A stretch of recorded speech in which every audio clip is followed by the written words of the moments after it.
Bom, eu vou apresentar um artigo que foi publicado na Critical Care Medicine agora em maio desse ano, tá? E o título é Subclasses de sepsis, um quadro, uma estrutura para o desenvolvimento e interpretação. Ele não traz exatamente as subclasses de sepsis, ele fala sobre como criar modelos de subclasse, como a gente interpretar, mais nesse sentido.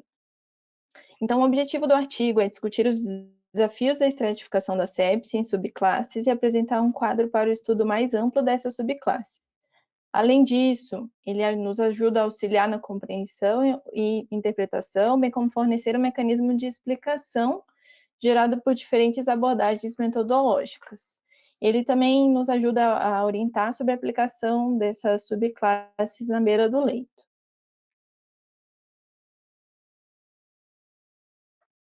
Bom, primeiro ele revisa a mais nova definição de sepse, que é uma resposta desregulada do hospedeiro a uma infecção que leva a uma disfunção aguda de órgãos potencialmente fatal. É uma doença que aflige aproximadamente 50 milhões de pessoas no mundo anualmente, muitas vezes mortal, apesar de atualmente termos diretrizes bem delimitadas e aplicadas, mas ainda segue sendo a principal causa de óbito numa unidade de terapia intensiva. E os estudos randomizados nas últimas 2 décadas que tem se tentado enfaticamente assim, procurar novos tratamentos para diminuir essa mortalidade, mas são tratamentos sem comprovação científica de benefício.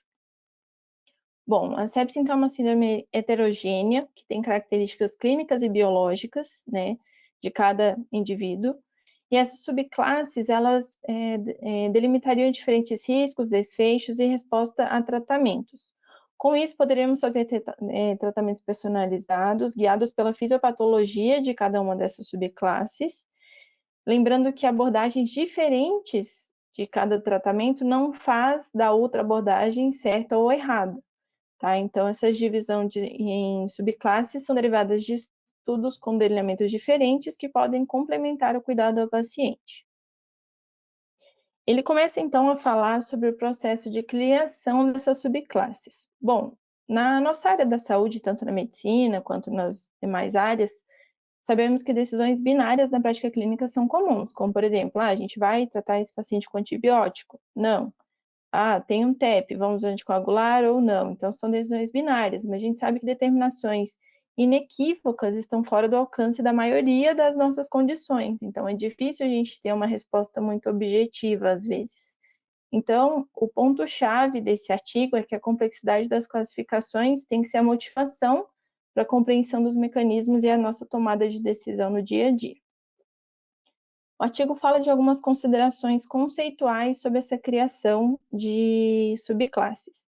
A epistemologia, na verdade, é uma parte mais filosófica, que diz sobre se a sepse é realmente uma entidade em que há como a gente dividir por subclasses. A semântica seria a parte de definição de termos relevantes, tá, para enquadrar os nossos problemas. E dentro dessas subclasses, elas seriam divididas conforme metas e prioridades, ou seja, tem algumas divisões que levam em conta custo, pragmatismo, então seriam coisas a se levar em conta nessas divisões. Além disso, o artigo cita várias coisas para a gente considerar, como, por exemplo, domínios para subclasses, ou seja, local de infecção seria um domínio para essa divisão, fontes de dados, da onde nossos dados seriam retirados, a reprodutibilidade dessas nossas divisões, ou seja, bem o que o Dr. Álvaro comentou ontem, não adianta a gente ter uma informação, uma conclusão que a gente não consegue reproduzir, entre aspas, né, na vida real. Então, a reprodutibilidade é algo que temos que levar em conta. A forma como esses dados são preparados, esses dados são processados, tem também a parte de uma seleção variável, os métodos estatísticos que são diferentes e temos vários também. Levamos em conta também para essas subclasses o mecanismo biológico da sepse e, decorrente disso, temos heterogeneidade de tratamento e muita incerteza nesses tratamentos. Então, dentro dessa sopa de letrinhas inteira, o artigo nos questiona por que então é tão difícil classificar a sepse? Bom, essas imagens ele traz como se fosse um mundo ideal. Então, no mundo ideal, num caso ideal, teríamos a clínica, que saberíamos as proteínas envolvidas, as moléculas, ou tentar, vocês acompanharem com o cursor aqui. Isso levaria, então, a uns dados. E com esses dados, a gente conseguiria subdividir, né, a sepse em classes, tá? Aqui a gente levaria em conta o mapa genético dessas subclasses e, com isso, a gente conseguiria construir gráficos de prognóstico e de resposta ao tratamento, de valores preditivos. Mas isso no mundo ideal, porque na prática a gente tem alguns desafios. Ele cita como desafio, então, que nem todos os pacientes se encaixam exatamente nas definições que a gente tem. Então, aqui tem a definição de sepse, né, subclasses da sepse, a gente tem pacientes que ele cita como marginalizados dessa classificação. Isso levaria, então, a incertezas, digamos assim. Outro desafio é que nem todos os dados que a gente gostaria de utilizar, a gente tem acesso a eles. Então, tem muitos dados que são perdidos, que não temos acesso, que são escritos erroneamente também. Então, essa falta de dados é um outro desafio. Um terceiro desafio que ele coloca é a diferença estatística dos métodos, né, que temos dos mais variados, e também os diferentes tipos de estudos, como, por exemplo, ele deu o exemplo aqui do estudo de corte, que nem sempre a gente consegue ter uma validação externa de certos estudos. Então, são desafios a esse método de classificação. Dentro dessa dificuldade de classificação, a primeira coisa que ele cita são as constantes alterações na definição de sepse. Então, antes de a gente falar de subclasses, a própria palavra sepse, já, como a gente já sabe, já teve diversas definições. Começou lá com o sepsis 1, lá em 1992, definindo o critério de Sears, o sepsis 2, em 2003, que definiu sepsis, sepsis grave, choque séptico, e o nosso último sepsis 3, né, do Surviving Sepsis Campaign, que tirou aquele conceito de sepse grave, deixando só o conceito de sepse e choque séptico, falando principalmente sobre o SOFA. Dentro dessas constantes alterações na definição, tem estudos que se baseiam em gravidade e outros em fisiopatologia da doença. E a gente deveria, para criar uma definição, né, sempre tem essas discussões sobre se a gente não deveria juntar as duas coisas. E com certeza deveríamos, né? É a tentativa diária de todos as pessoas que estudam isso, né, nos incluindo. Ele cita também sobre a transposição temporal de componentes da sepse, né? Tanto das próprias componentes da sepse, infecção, disfunção de órgãos, a gente fica um pouco confuso do que é da infecção, do que se torna doença crônica, por exemplo, uma insuficiência renal. Será que é pelo processo inflamatório da sepse ou o próprio corpo já causou alguma outra coisa que essa insuficiência renal vai se tornar crônica? Então, essa transposição temporal desses componentes dificulta essa classificação também. Além disso, a credibilidade e reprodutibilidade das subclasses são afetadas, como eu já expliquei sobre a reprodutibilidade. O artigo ele traz várias perguntas abertas para nos fazer pensar. Então, toda vez que ele fala de uma dificuldade, ele traz perguntas. Nesse momento, ele pergunta: como então considerar a incerteza ao definir subclasses e os pacientes de fora dela? As subclasses são discretas, ou seja, a gente vai ter uma subclasse muito grande, ou a gente vai conseguir definir esse paciente tem tal subclasse? É uma pergunta que ele faz. Bom, os objetivos da estratificação, então, seriam uma identificação com base em desfecho. São dois tipos de identificação que ele separa. Tem identificações com base em prognóstico e outras baseadas em probabilidade. Ou seja, prognóstico leva em conta comorbidades pré-existentes dos nossos pacientes com disfunção múltipla de órgãos, só que são pouco eficazes esse tipo de subclasse porque tem muitos fatores que interagem. E o outro tipo seria os baseados em probabilidade de resposta ao tratamento, tá? Isso levando em conta mecanismos biológicos adjacentes, ou seja, ele até cita um exemplo de o prognóstico seria, por exemplo, a pessoa está numa subclasse X, ela teria tantos por cento de chance de vir a óbito. E a probabilidade seria só se ela tem um valor preditivo para responder esse tratamento, e não necessariamente sobre um desfecho. Então, ele diferencia esse enriquecimento prognóstico do enriquecimento preditivo. A escolha do termo que a gente vai utilizar nessas subclasses é muito importante também, porque eles nos permite estratificar, informar e agir prontamente frente a uma sepse.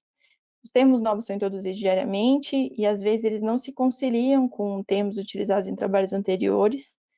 Um exemplo disso é que nas últimas 2 décadas, a gente dividia em subgrupos, baseados em sítio da infecção, ou seja, se é uma sepse pulmonar, uma sepse abdominal, a fonte, se é uma pneumonia associada a ventilador mecânico, uma pneumonia adquirida na comunidade, ou até a biologia dessa inflamação. Seria uma sepse hiperinflamatória, hipoinflamatória, isso tudo nas últimas 2 décadas.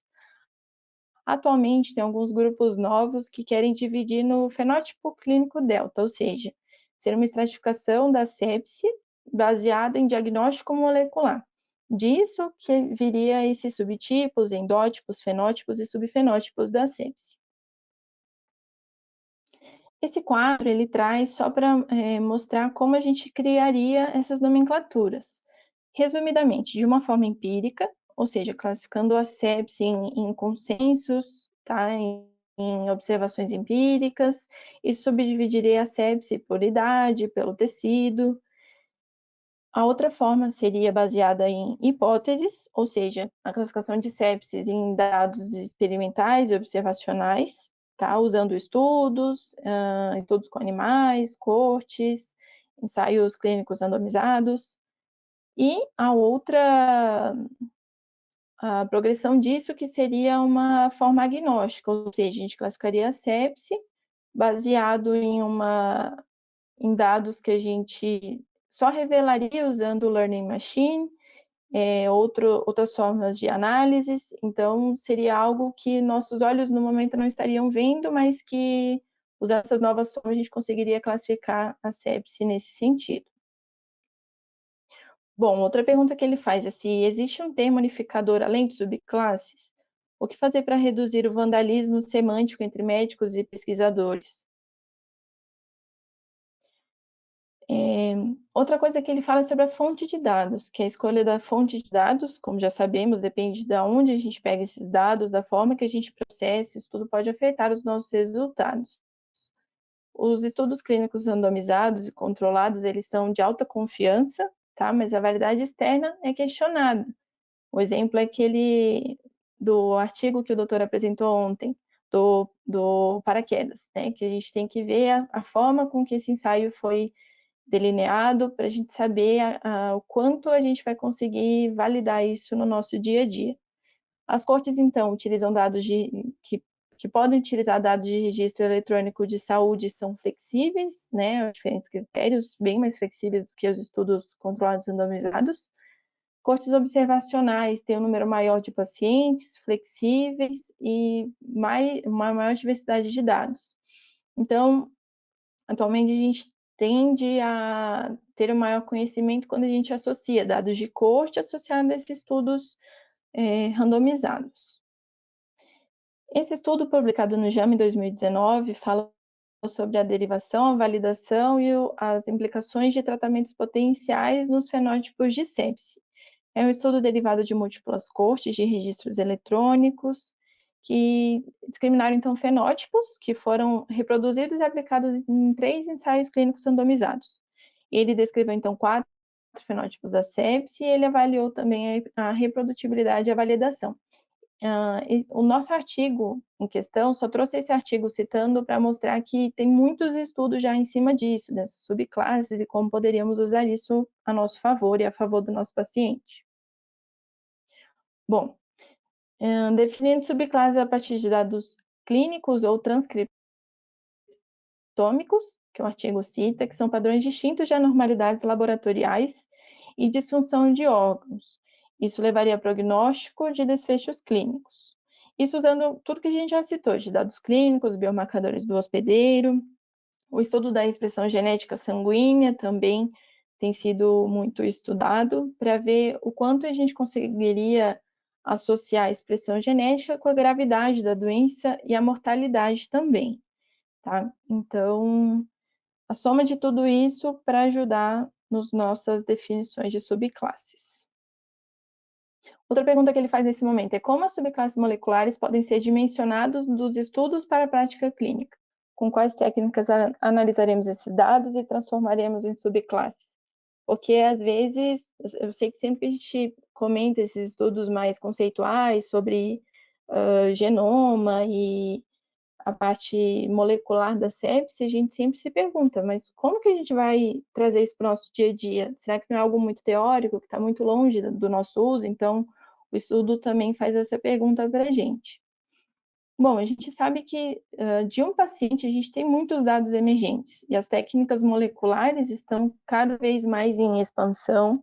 A gente tem cada vez mais acesso à expressão genética do paciente, à síntese proteica, atividade metabólica, identidade e função microbianas e efeito de ações terapêuticas. Então, cada dia mais a gente consegue mais dados a respeito disso.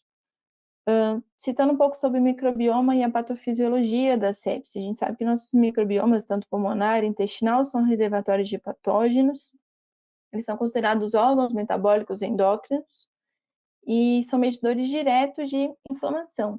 Em uma dessas aulas atrás, a gente estudou sobre a disfunção do trato gastrointestinal, que apesar de não estar descrita no SOFA, pode ser um dos primeiros sinais de que o paciente está séptico. Então, essa parte de microbioma, o artigo cita que é algo que estamos estudando e a gente sabe disso, né? Então, a diminuição da microbiota intestinal também é um preditor de bacteremia e mortalidade em pacientes com risco de sepse. Outra pergunta, como os dados emergentes informarão sobre classes de sepse causada por diferentes patógenos? E será que a desbiose da doença crítica é uma causa da sepse ou reflete um epifenômeno, ou seja, seria uma causa ou uma consequência?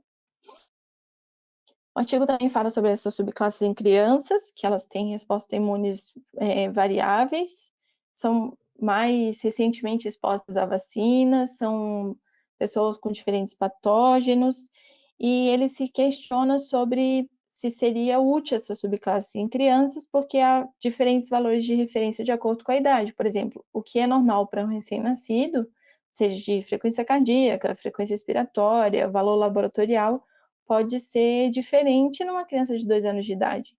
Então, essas subclasses em crianças seria um pouco mais difícil a gente delimitar. E a pergunta que ele faz nesse momento é: subclasses são responsivas em crianças? Subclasses serão semelhantes comparando adolescentes com crianças mais jovens? Bom, dentro dessa criação de subclasses, ele fala sobre a importância do tempo. Ou seja, subclasses atribuídas por toda a vida devido a um genótipo do paciente, ou seriam subclasses limitadas por um episódio específico.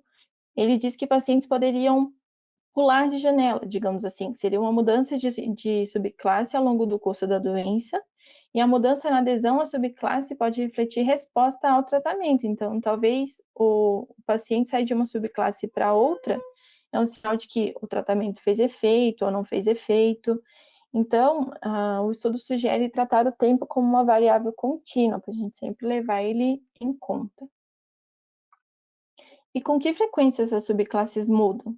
A mudança na atribuição seria um prognóstico, resposta ao tratamento, sobre biologia molecular ou as três coisas? Sobre os métodos estatísticos diferentes, a gente seria um objetivo, seria agrupar os pacientes, separá-los com diferenças ou semelhanças em desfechos, e tudo isso seria para a resposta diferenciada ao tratamento.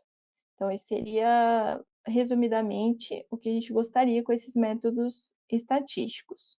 O modelo de desfecho supervisionado, então, recebe um conjunto de características para prever o nosso resultado com mais precisão, e a escolha da estratégia deve ser impulsionada pelo objetivo da pesquisa, métodos e recursos disponíveis.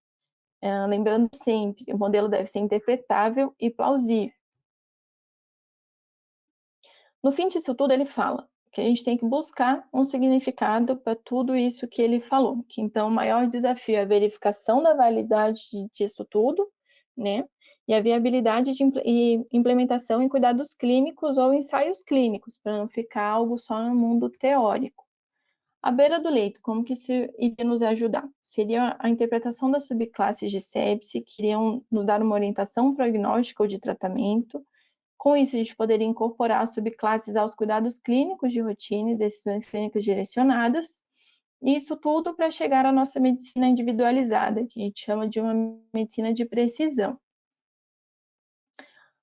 O artigo, então, termina falando que tudo isso deve ser levado como um caminho para seguir em frente, avaliando métodos estatísticos, fontes e avaliação da verdade, tudo isso para identificar grupos de pacientes e agrupá-los, com o nosso objetivo de que tenham dados para prognóstico ou tratamento de precisão, e tudo isso em prol de que tenhamos tratamentos personalizados e potencialmente melhores.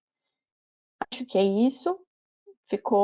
Desculpa ter ficado um pouco confuso, mas acho que a mensagem final do artigo é que a gente tem que classificar a sepse em subclasses para que a gente consiga ter um tratamento personalizado e mais efetivo para o nosso paciente. Que é isso. Muito bom, Thaís. Na verdade, não ficou confuso, não. É um artigo que tem a sua certa aridez, é árido, mas tem tudo a ver com o que a gente conversou ontem, na primeira parte da reunião ontem, né? Então tem aspectos muito mais conceituais e assim, como definir uma doença tão pleomórfica, né, tão diversa como essa, fazendo uma reparação tão bastante grosseira, né, como é muito mais fácil você definir dissecção aórtica, foi uma aula hoje na primeira parte, e como é muito mais difícil você definir sepse. Eu tenho alguns comentários para poder fazer, queria ouvir um pouquinho vocês. Alguém tem alguma consideração para fazer? Senão eu chamo alguém. Queria que alguém se manifestasse espontaneamente. Eu falo um pouquinho, então. Oba! Oi, Bruna, tudo bem? Oi, tudo bem, doutor. Esse assunto, acho que deve ser muito fascinante. A aula foi ótima, de verdade, foi muito didática. A gente vem discutindo sobre as classes, os fenótipos da sepse desde do R1, né? Eu lembro de alguns artigos que a gente já discutiu sobre isso. E uma coisa que eu tenho lido mais recentemente, assim, e que eu achei bem interessante, que talvez isso auxiliasse, é na coerência entre a macro e a microhemodinâmica, que às vezes a gente vê pacientes sépticos em que a gente ressuscita a macrohemodinâmica dele, e mesmo assim o paciente continua mal, continua com lactato alto, ou mal perfundido, mesmo com os dados vitais já estáveis. Então, talvez essa parte de subclassificar a sepse e tentar encontrar subfenótipos e respostas diferentes seria uma forma bem legal de auxiliar a conduta clínica, né? Acho que não ficou confusa a aula, os conceitos estavam bem claros e talvez isso parece bem distante da gente ainda, mas talvez no futuro esse seja o caminho para a gente tentar identificar quais são os padrões, como tratar. Talvez até o corticoide tenha algum valor em alguns pacientes, não sei, né, doutor? Mas, enfim, saber quem que precisa de droga vasoativa, quem que precisa de fluidos, quem já está já está bem distribuído, quem vai responder pior, acho que é um caminho bem interessante que a gente vai ver daqui para frente. Ótimo. Acho que é exatamente isso, né? Nós não estamos lidando com uma doença, a gente lida com uma síndrome, né? Com um conjunto de sinais e sintomas muito diferente de um doente para outro doente. Então, tentando encaixar um pouco aquilo que foi dito agora, que foi comentado pela Bruna na aula de ontem,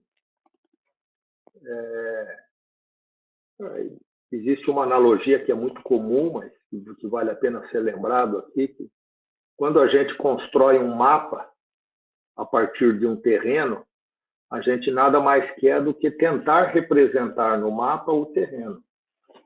Mas a gente deve se lembrar, ou a gente não deve se esquecer, de que o mapa nunca é o terreno.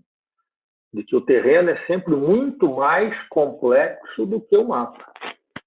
E o mapa ele vai se modificando ao longo do tempo, à medida que características novas do terreno vão sendo identificadas, e o próprio terreno muda, né?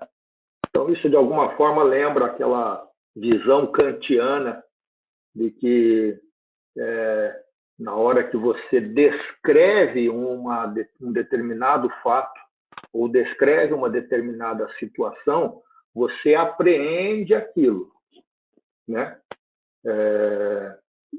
E aprendendo no teu pensamento, isso faz com que você tenha uma melhor compreensão do fato que você está vendo, e inclusive possa, de alguma forma, estimular a gente a tomar condutas a partir daí. A sepse é um exemplo muito, muito bom disso, porque a sepse, certamente, ela não mudou nos últimos 150, 200 anos. Ela sempre foi a mesma coisa, né? Um hominídeo, quando começou a sair da África, alguns milhares de anos atrás, e tinha uma infecção e adquiria uma disfunção orgânica, era a mesma coisa que a gente tem hoje, não é diferente. Mas a maneira como a gente descreve, o mapa que o ser humano fez disso, através das suas definições ao longo do tempo, ela foi se modificando. Então, o que mudou, na verdade, é a maneira como a gente compreende a sepse, inicialmente lá entendida como uma complicação de uma SIRS, depois com as diversas fases ordinais de infecção, sepse grave, choque, hoje infecção ou disfunção orgânica relacionada à sepse. O que eu estou querendo demonstrar com isso é de que essas definições, elas não são, nada mais são do que mapas que nos ajudam a entender cada vez melhor esse terreno, mas que, obviamente, ele não está completo. Ele é tão incompleto que ainda faz com que a gente tenha que, nesse mapa, nessa construção de uma compreensão de uma entidade tão complexa como é a sepse, criar melhores definições em algumas particularidades, em alguns terrenos, que possam nos guiar de uma forma mais bem estruturada em algumas situações clínicas, né? Alguns doentes podem precisar só de 2, 3 dias de antibiótico, outros vão precisar de mais tempo de antibiótico, alguns doentes vão precisar de mais de vasopressor, outros de mais vasodilatador, outros de mais volume e menos volume, outros de corticoide ou não corticoide, alguns de vasopressina ao invés de noradrenalina. Acho que há uma ansiedade para, de alguma forma, pegar uma situação assim tão complexa e definir diversos subgrupos baseados no patógeno que está acometendo, no órgão que está sendo acometido, nas disfunções orgânicas que esses doentes apresentam. Se esse doente tem mais disfunção microcirculatória do que macrocirculatória, como a Bruna lembrou, nos doentes que têm mais hipoperfusão ou hipóxia tecidual, outros têm menos, e abordagens que possam ser melhor, bem estruturadas e melhor personalizadas no final das contas. Acho que esse é um caminho sem volta, mas é um caminho que ainda está muito assim, nós estamos criando coerência, nós estamos criando validade, a gente está criando racionalidade, mas ainda há pouca correspondência, né? há poucas evidências práticas de que você abordar um doente de um determinado fenótipo, ele tem uma evolução diferente de outro doente com uma abordagem diferente. Então, acho que logo a gente vai conseguir enxergar que grandes experts de terapia intensiva vão propor subgrupos em cima do sepsi-3 e propor formas diferentes de tratamento para cada uma delas e testar isso na prática, né? Se essa abordagem assim encarada, esse subgrupo, esse novo mapa que a gente faz de um pedacinho da sepsi, se ela tiver uma abordagem um pouco diferente, se isso realmente melhora a qualidade de vida dos doentes, diminui a mortalidade, assim por diante. É esse jogo de correspondência e de coerência que vai fazendo isso crescer, mas que, de alguma forma, acho que a gente já tem a consciência de que, mesmo com o pouco que a gente já conhece, a simples aplicação daquilo que está escrito na diretriz da Surviving Sepsis Campaign e, por consequência, no POT, já faz com que a gente individualize um pouco os doentes. Mas, muito provavelmente, no futuro, vocês vão ver cada vez mais fenótipos diferentes descritos e abordagens bem melhor estruturadas e personalizadas no futuro.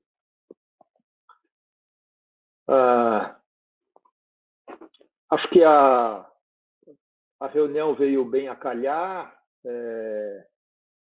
embora não tenha uma definição prática do que fazer, acho que torna a gente mais inteligente e com uma capacidade melhor de poder compreender a nossa especialidade, os doentes com SARA, eles não são muito diferentes, os doentes com hemorragia subaracnoideia, os doentes com grandes traumas, também têm essas características, talvez nenhum deles como o doente com sepsis. Mas há uma diversidade grande e um carimbão de tratar todo mundo igual, certamente isso vai ser sobrepujado num futuro próximo. Ok? Alguém mais quer fazer algum comentário? Doutor, Gabi. Oi, Gabi. Tudo Só bem? para ir em tudo que o senhor comentou, acho que o Covid ainda também vai ser explicado como um fenótipo diferente, né? O Covid também é um grande exemplo. A gente acha que, eu não tenho muita experiência, mas acho que nunca se viu uma sepse tão abrupta e grave como a gente tem visto nesses pacientes, né? E tão diversa, né? É que a gente, às vezes, só está olhando lá só uma pontinha do iceberg e parece que é tudo igual. Aquela pontinha parece ser muito, às vezes, maçante, repetitiva, mas a gente ainda vai descobrir também grandes diferenças nesses doentes aí ao longo do tempo. Acho que sim. Mas é muito bem lembrado. Obrigado, Gabi. Alguma coisa a mais? Exatamente, eu acho que é meio que uma evolução natural dos estudos, né? Da mesma forma que primeiro o Rivers começou, como a Letícia falou, com a terapia guiada por metas, e depois a gente viu que a gente tinha que individualizar o paciente e não só fazer fluido para esperar para fazer droga vasoativa, esse tipo de coisa. Na sepsi vai ser a mesma coisa, né? A gente já compreendeu como que acontece, já sabe mais ou menos o mecanismo. Então, o que eu tenho para estudar a mais? O que eu tenho que descobrir a mais? Mesma coisa no choque, né? Eu já sei a macrocirculação, como que eu estudo a microcirculação agora, como que eu aplico isso na clínica, quais são os meios que eu tenho para fazer isso. É o futuro, basicamente. Eu queria falar só mais uma coisa, que ontem a gente falou sobre PICS e o Dr. Magalhães falou sobre a reabilitação e depois eu lembrei que tem um podcast muito legal, se alguém tiver um tempo e quiser ouvir, se chama Walking Home from the ICU, é de uma enfermeira britânica e ela entrevista pacientes que saíram da UTI e a experiência deles quando eles estavam acordando na reabilitação e etc. É bem interessante para a gente ver o outro lado. Bruna, compartilhe isso no científico com a gente. Tá bom? bom. Acho que queria estimular vocês a compartilhar mais coisas no científico e usar mais ali aquele chat para a gente poder compartilhar saberes aí diferentes. Tá bom? Tá bom, pode deixar. Então tá. A gente se encontra novamente na terça que vem, em reunião. Obrigado. Tchau para vocês. Se cuidem.